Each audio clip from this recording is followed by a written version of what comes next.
So tell us about when the department was started and for what purpose. The department started in 1969, and initially we were running a diploma course, and the department grew from just one faculty member to multiple faculty members, and then we started the Master of Design program.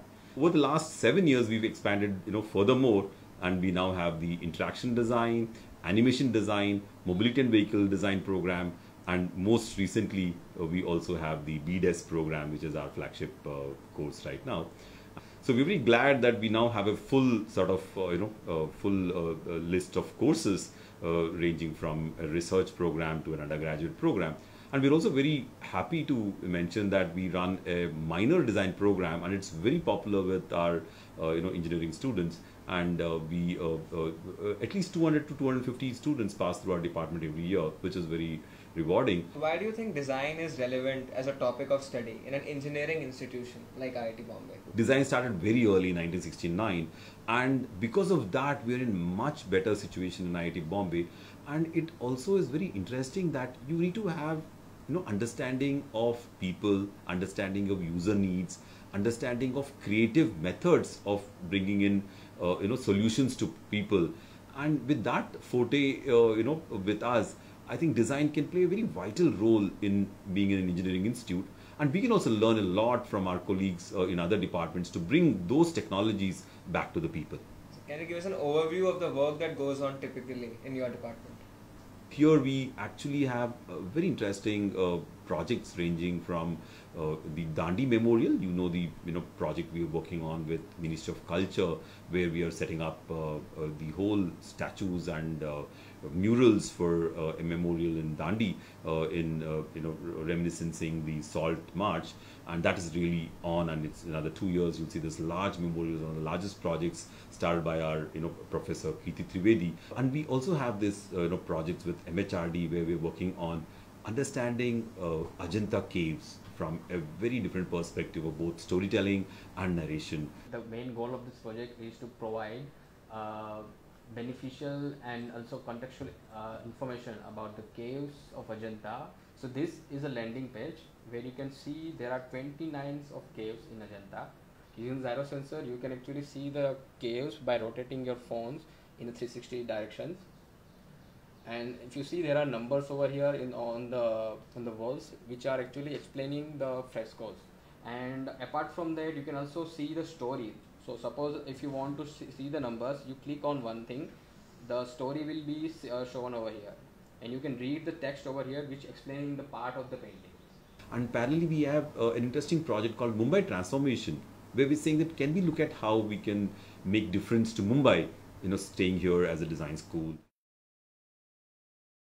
Ma'am, tell us something about your current research work. We are working with a couple of schools on learning English in areas that do not have English in their context at all. We began by thinking, let's look at how to teach English as a second or foreign language. If we think of language as something that reflects the concerns of a society, then what is taught impinges upon how it is taught.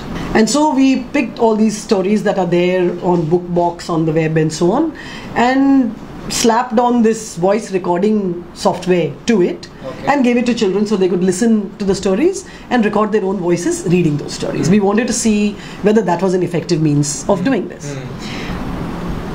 Initially, when we went into the school to do this, we thought one really nice way of breaking the ice might be to have children do art workshops. And then thought this through further and decided, well, why can't these stories be their stories?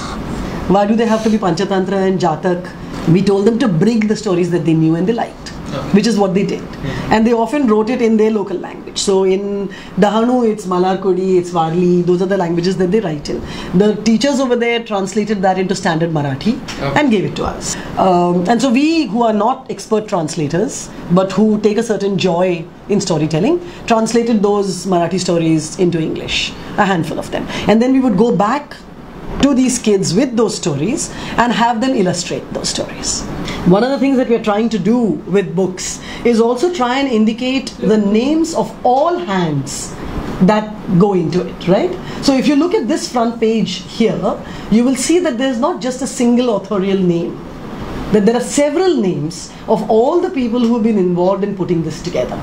And then this is the way the book works, right? Here's another book. This was the first book that we worked on. Again, here you've got the name of the little writer. He's a 7th class student, and he wrote the original story in Varli, which has been translated first into Marathi and then into English. So here's how the book works.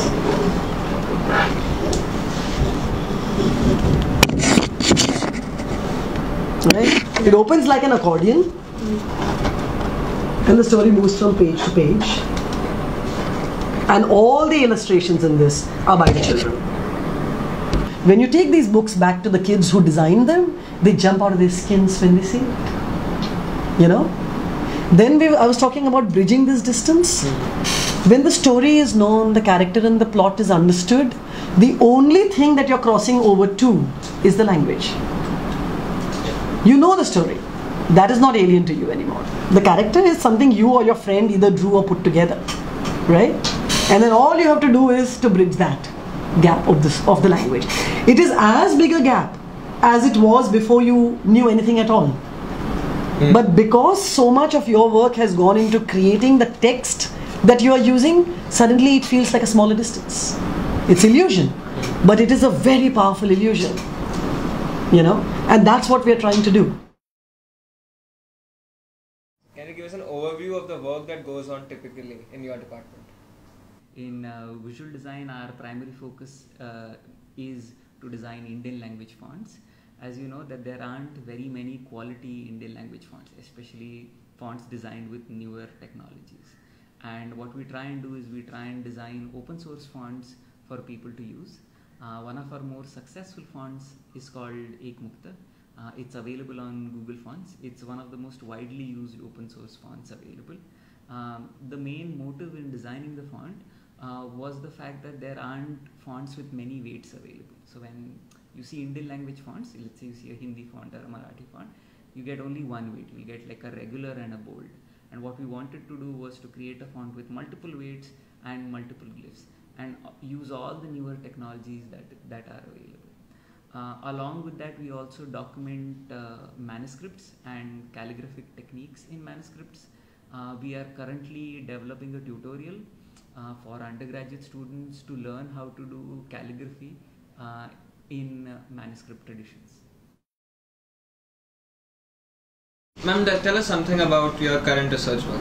My area of work is in animation as well as illustration and ethnography.